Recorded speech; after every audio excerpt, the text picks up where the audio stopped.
यश Vidya Niketan global या स्कूलच्या वतीने आपण 26 तारखेला जो घटना दिवस आहे, कॉन्स्टिट्यूशन डे आहे, की त्या दिवशी आपण एक पुस्तकाचं प्रकाशन, आपले संविधान जे पुस्तक पद्मश्री रमेश पतंगे यांनी लिहिलेलं आहे, त्यांच्या हस्ते या पुस्तकाचं प्रकाशन आपल्या या शाळेमध्ये आपण ठेवलेलं आहे.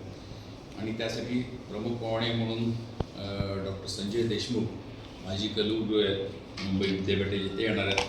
आपलेच एक मित्र सुरेश कामत, ज्यांचं घटनेवर अभ्यास आहे, जे स्वतः वकील आहेत, तेही इथे येणार आहेत. आणि ती जी आपली कार्यक्रम जो आहे, आज संध्याकाळी 5 वाजता या शाळेमध्ये सुरू होणार आहे. म्हणून आजच्या दिवशी तो जो कार्यक्रम जो आहे 26 तारखेचा, त्या कार्यक्रमाला चांगली प्रसिद्धी, योग्य ती प्रसिद्धी मिळावी म्हणून आपल्या तालुक्यातले सर्व वर्तमानपत्र, त्यांचे प्रतिनिधी, न्यूज चॅनल यांचे प्रतिनिधी यांना आपण आज निमंत्रित केलेलं आहे. मगाशी मी म्हणालो त्याप्रमाणे या शाळेमध्ये ही जी शाळा जी आहे, CBSE आणि ICSE बोर्डाची शाळा आहे.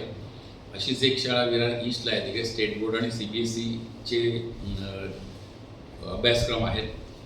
आणि ह्या दोन्ही शाळांमध्ये आपण विद्यार्थ्यांना शालेय शिक्षणाच्या जोडीला इतर ॲक्टिव्हिटीज ज्या आहेत, कल्चरल ॲक्टिव्हिटीज आहेत, स्पोर्ट्स ॲक्टिव्हिटीज आहेत, ह्या आपण देतो.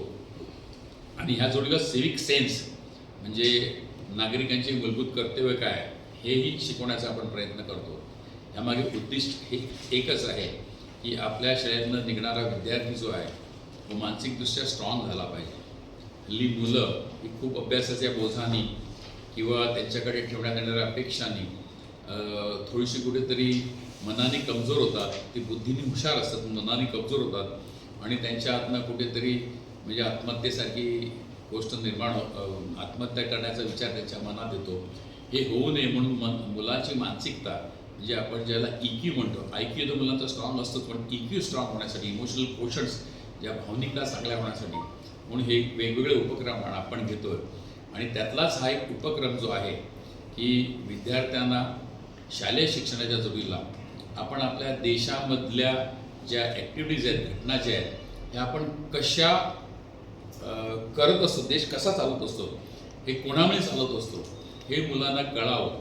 लोकशाही म्हणजे काय ती कळावं आणि लोकशाही कशामुळे चालली जाते हे कळावं म्हणून हे घटनेवर आधारित असं एक पुस्तक आपण डॉक्टर रमेश पतंगे, लेखक जे आहेत पद्मश्री, त्यांच्याकडनं बनवून घेतलेलं आहे. आणि त्याचं प्रकाशन जे आहे हे आपण मुलांना इथे 8वी 9वी 10वी आणि 11वी 12वी या विद्यार्थ्यांना आपण शिकवणार आहोत की आपली घटना म्हणजे काय, आपली घटना कशी बनली, ती कोणी लिहिली, ती कशी झाली, ह्यावर आधारित असं हे पुस्तक आहे.